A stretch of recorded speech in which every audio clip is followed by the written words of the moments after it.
Les vrais journalistes, comme ces JDN, comme les grands journalistes. Et après, il faut apprendre auprès de Corée du Sud, c'est-à-dire parce que Jizhou, l'île de Jizhou, demande pas le visa pour les touristes chinois. Vous qui prenez la parole, n'est-ce pas? Vous allez répondre oui. réagir. Je pense que sur le visa, déjà, on a fait de gros progrès. Puisque maintenant, il suffit d'avoir une réservation à l'hôtel pour bénéficier d'un voucher qui permet effectivement de rentrer sur l'île de la Réunion, à la fois pour les touristes chinois et pour les touristes indiens. C'est une grande avancée. Mais c'est vrai que ce n'est pas suffisant. Et si nous voulons développer encore plus le marché, il faudra que nous facilitions ce genre de démarche pour recevoir un maximum de Chinois sur notre territoire. Mais au-delà de ça, les difficultés, ces difficultés-là ne doivent pas nous empêcher aussi de faire la promotion de notre destination sur le territoire chinois et réciproquement, bien sûr. Il y a beaucoup de Réunionnais qui voyagent. Il est important aussi que nous recevions et que nous sachions recevoir un maximum de Chinois qui viendraient sur notre destination, l'île de la Réunion. Mais pourriez-vous nous présenter plus concrètement quels sont les moyens plus concrets que, par exemple, l'Office du tourisme a fait pour attirer les touristes chinois, pour améliorer l'image de la Réunion? Bien sûr, la première chose, c'est d'abord nous faisons tous les salons du tourisme qu'il peut y avoir en Chine. Nous faisons le salon de Shanghai, nous avons fait le salon à Tianjin, nous faisons le maximum de salons possibles à Canton. Et nous essayons comme ça de faire connaître notre destination parce qu'on a besoin, comme étant une nouvelle destination, on a besoin de se faire connaître au niveau des différents tour opérateurs de Chine aussi, qui sont nos partenaires directs et avec qui on travaille pour essayer de faire venir le maximum de monde en provenance de la Chine. Mais parallèlement à ça, nous avons aussi des campagnes de promotion qui se font au niveau de la Chine et nous avons avec Monsieur le Président mis en place un bureau à Tianjin qui est un bureau qui permet d'allier l'économique et le tourisme et qui est un petit peu la porte d'entrée un petit peu de notre destination au niveau de la Chine. Et je pense que la Réunion ne manque pas de ressources touristiques parce que vous avez de beaux paysages naturels et le volcan qui est en permanent actif. Alors ça a attiré beaucoup de touristes. Je compte, c'était 550 000 voyageurs l'année passée. Mais parmi ces touristes venus vers la Réunion, on compte que moins de 3 000 Chinois. Alors je pense qu'il y a trois raisons. Première raison, c'est qu'il manque la visibilité de la Réunion en Chine. Avant mon affectation à la Réunion, rares sont mes amis qui connaissent cette île. Mais l'île Maurice, qui se trouve une demi-heure de vol, est connue par beaucoup de monde. Ça, c'est la première raison. Deuxième raison, c'est le visa, le problème de visa. Je sais que, bien que les mesures ont été prises en 2014, qui veut que les Chinois, les touristes, peuvent être exemptés de visa avec un voucher. Ils ont droit à avoir 15 jours, mais les formalités d'entrée sont relativement difficiles et compliquées. Alors, dans ce cas-là, j'espère que ce problème peut être réglé, comme M. Zhang a dit, à Jizhou du Corée du Sud. On a déjà fait. Mais chez nous aussi, dans l'île de Hainan, on a une politique très, très ouverte pour les touristes étrangers, y compris les Français. Ça, c'est la deuxième raison. Troisième raison, c'est le vol direct. Comme vous le savez, nous avons une seule vol qui relie Guangzhou, le sud de la Chine, avec l'île de la Réunion. 2 vols par semaine. Mais je suis très content de savoir qu'il y aura une autre ligne directe qui va être ouverte d'ici peu, qui relie Tianjin, la ville du Nord, avec la Réunion.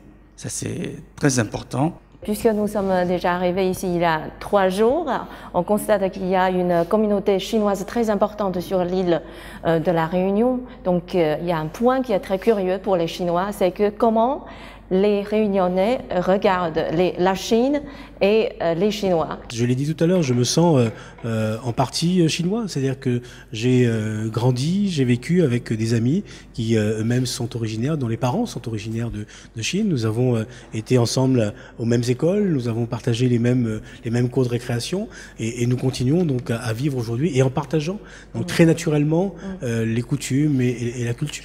La cuisine chinoise, par exemple, à La Réunion, tient une place très importante. Normalement, tous les Réunionnais ou presque savent utiliser les baguettes. Donc, on est dans une démarche où naturellement, donc on est vraiment dans une logique de participation, d'échange. Donc, le regard que je porte moi sur la Chine, c'est que la Chine, encore une fois, est un grand pays aujourd'hui qui a une grande responsabilité en termes économiques, qui a une grande responsabilité sur les questions liées à la biodiversité, à l'écologie, à la protection de la planète, et qu'il faut que la Chine nous aide aussi et accompagne également donc les petits États comme nous, les petits pays, les petites îles comme nous, donc à participer aussi à ce développement et à ce concert du monde.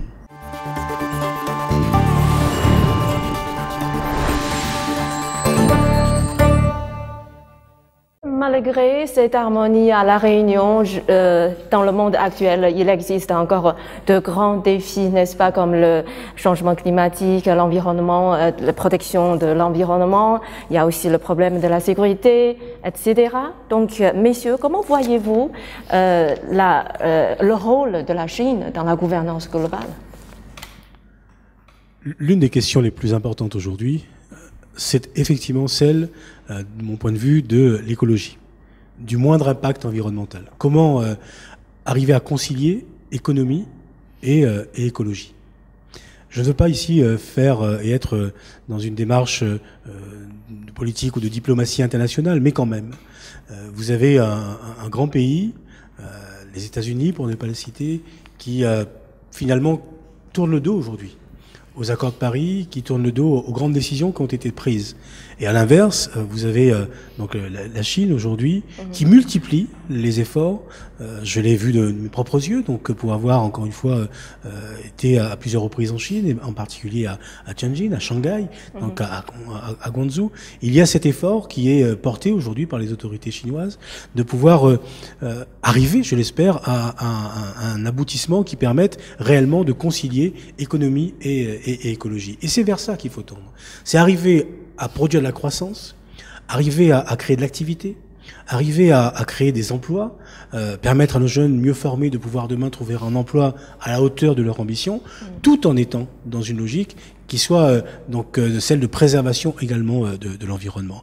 À La Réunion, nous allons installer dans quelques jours une agence régionale de la biodiversité. Je souhaite que cette agence ne soit pas simplement une agence réunionnaise, mais qu'elle soit une agence à l'échelle de l'océan Indien, et que nous puissions là aussi partager avec les autorités chinoises. Il y a en Chine aujourd'hui des organismes gouvernementaux, des organisations non gouvernementales qui travaillent sur ce sujet, et donc nous avons là aussi besoin d'apprendre donc les uns des autres. Donc sur les différentes régions, il y a une richesse de la biodiversité qui est sûrement exceptionnelle en Chine. Donc moi j'ai besoin de comprendre, j'ai besoin de voir comment est-ce que nous pouvons ensemble avancer. Et donc la Chine peut-être, doit être, de par encore une fois la responsabilité qui est la sienne aujourd'hui, doit être aujourd'hui un phare sur ces grandes questions, sur ces grands sujets, et en particulier sur la combinaison, encore une fois, de ce que j'appelle moi la bioéconomie, la combinaison entre économie et écologie. Ça, l'avenir du monde se joue, l'avenir de notre planète se joue sur ces bases-là. Et donc il faut que les plus grands responsables du monde donc s'accaparent ce sujet, le prennent véritablement en main. Et je pense que, encore une fois, avec la nouvelle route de la soie, avec les projets qui sont portés par les autorités chinoises, donc la Chine est dans cette démarche aujourd'hui. Et c'est la raison pour laquelle donc je souhaite, moi, encore une fois, continuer à accompagner et être dans une démarche de coopération, à notre niveau et en toute humilité. Tout a été dit et bien dit. Je pense c'est important. C'est effectivement, on est dans une échelle plutôt mondiale dans ce cadre-là, et il est important que l'île de la Réunion prenne toute sa place. Et notre président de région est là pour défendre cette place et pour accompagner effectivement toutes les toutes les velléités de développement, que ce soit vers la Chine, mais aussi accepter un développement de la Chine vers l'île de la Réunion. Donc c'est important qu'on se place sur l'échelle de la planète, sur cet objectif-là. Nous voulons conserver, vous avez parlé d'air pur, mais nous voulons conserver cet air pur et le plus longtemps possible, et nous voulons absolument préserver notre île. Et c'est vrai que la Chine est dans notre ADN, Monsieur le Président l'a dit tout à l'heure, c'est dans nos gènes, et nous sommes aussi tous partie prenante sur cette île au développement vers la Chine ou vers d'autres pays du monde. C'est important, mais effectivement, incontestablement, la Chine est un grand pays avec lequel nous voulons travailler et nous voulons avoir un partenariat économique et touristique. D'accord. Et pour conclure notre émission, je voudrais vous inviter à dire le dernier mot pour donner une conclusion à la ceinture et route et la coopération entre la Chine et la Réunion. On commence par le président. Peut-être, sans vouloir me répéter, dire simplement que les actions de coopération doivent d'abord et avant tout reposer sur une dimension de sincérité, une dimension naturellement de loyauté et une dimension d'amitié. C'est ce qui me guide dans les démarches que je peux entreprendre en tant que président de la région lorsque je suis en relation et dans des actions de coopération avec la Chine ou tout autre pays. Je pense que c'est d'abord et avant tout cela qui compte. Au final, nous sommes tous citoyens du monde, que nous avons tous une part de responsabilité dans l'avancée du monde, dans ce qu'il doit être demain. D'accord. Monsieur Zhang. Oui, pour conclure, je pense que je suis tout à fait d'accord avec Monsieur le Président. Et chacun vient ici, doit donner une contribution, y compris vous. Si vous êtes ici, après le retour, il faut donner une contribution. Par exemple, moi, j'ai écrit déjà un livre pour une promotion de la Réunion, pour présenter la Réunion, le paysage et beaucoup de choses, ce que j'ai vu ici. Et maintenant, je pense que dans la future, la Chine doit connaître la Réunion doit connaître la Chine. Comme ça, l'initiative, c'est grande. C'est vraiment, mais pour concrétiser, il faut concrétiser vraiment tout. Comment dire, c'est en détail. Dans ce cas-là, il faut qu'on fasse un effort. Monsieur Foissin. Écoutez, après tout ce qui a été dit, moi, je vais revenir sur le tourisme et dire que nous préparons aussi ici à l'île de la Réunion l'accueil des touristes chinois et nous labellisons des professionnels du tourisme lorsqu'ils se mettent effectivement à l'accueil de cette clientèle. Il est important que le touriste chinois qui arrive à la Réunion puisse être accueilli dans sa langue, puisse être accueilli aussi avec des documents qui sont aussi traduits dans sa langue. Au jour d'aujourd'hui, beaucoup mieux qu'il y a quelques années, mais nous avons encore du travail à faire. Nous allons travailler encore d'arrache-pied pour pouvoir les accueillir le mieux possible. Monsieur Chen. Bon, je voudrais conclure par une bonne ambiance. La bonne ambiance peut être caractérisée par les bonnes relations entre la France, entre la Chine. Et vous savez, au début de cette année, le président Macron a fait une visite officielle en Chine, bien accueillie. Les deux présidents ont échangé des vues sur les points communs et les problèmes internationaux. Et une bonne ambiance veut dire aussi que la bonne ambiance à la Réunion. Pourquoi dire ça? Parce que il y a une bonne volonté de coopération de la part de la Réunion et de la part de la Chine.